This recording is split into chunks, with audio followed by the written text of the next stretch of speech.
مختصر سی بات ہے، ہم پچھلے 80 سال سے اس ملک میں کبھی 12 ربیع الاول کے اوپر یکدم ایک سیلاب سٹارٹ ہو جاتا ہے، ایک طوفان برپا ہو جاتا ہے، آتش فشاں پھٹ جاتا ہے یہاں پہ، ناطے ناطے ناطے، ایوری تھنگ از گرین،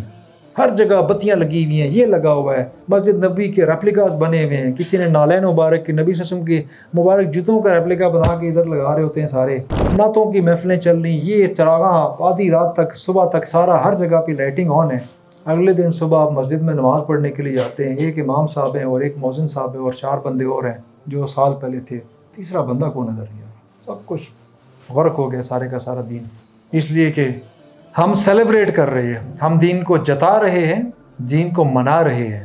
اور دین پہ عمل نہیں کر رہے، ہم شارٹ کٹ کریں، ہم نے سیلیبریشن بنا دیا اس کو۔ اللہ تعالیٰ کو 12 ربیع الاول کا مسلمان نہیں چاہیے، اللہ تعالیٰ کو 12 مہینے کا مسلمان چاہیے، محرم سے ذی الحج تک کا مسلمان، 12 ربیع الاول کا نہیں چاہیے، اس کو رمضان کے آخری عشرے کا سادو نہیں چاہیے جو عید کی رات کو وہ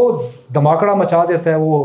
بازاروں میں کہ شیطان کو بھی توبہ آتی ہے، منہ پرے کر کے وہ بھی بیٹھ جاتا ہے کہ یہ وہی تھا جو اعتکاف سے اٹھ کے آیا، بھی سیلیبریٹ کر رہے ہیں، شارٹ ٹائم کے لیے مسلمان ہو جاتے ہیں۔ بہت ساری مخلوق صرف رمضان میں مسلمان ہو جاتی ہے، اس کے بغیر دین کو بھول چکی ہوتی ہے۔ اس سے بڑی کلاس صرف 12 ربیع الاول کو مسلمان ہوتی ہے، باقی سارے سال کے معاملات میں نبی صلی اللہ علیہ وسلم کہیں نظر نہیں آ رہے ہوتے۔ کوئی ان سے زیادہ سمارٹ ورک کریں، وہ جمعے کو مسلمان ہو جاتے ہیں، جمعے کو ان کو ایک بخار چڑھتا ہے اور جمعے کی شام کو اتر جاتا ہے، اور باقی پورا ہفتہ ہی از ایز ہی واز، کوئی دین دور تک نظر نہیں آ رہا ہوتا ہے۔ اور پھر کچھ ایسی فلٹریشن ہوتی ہے کہ ان کے اوپر لگتا ہے آپ کو کہ شاید ان کے اوپر نمازیں 3 ہی فرض ہیں، ایک ظہر کی، ایک مغرب کی، ایک عصر کی، اور فجر اور عشاء تو اس کی زندگی میں نہیں ہے، وہ اور مخلوق ہے جس کے اوپر فرض ہوئی تھی، اس نے نہ پڑھنی ہے نہ اس کو کسی کو لینا دینا ہے، کیونکہ جو اس کو آسان لگ رہا ہے وہ صرف وہ کر رہا ہے۔